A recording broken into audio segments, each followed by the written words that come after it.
Okay, let's get into Inventor. At first you will click on your little icon there. I've logged in. There's a couple of things that I've drawn. This is called the complex corners. I'm going to try to open it for you. I've double clicked on it.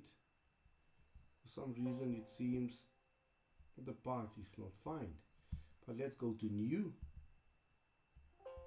Standard millimeter IPT.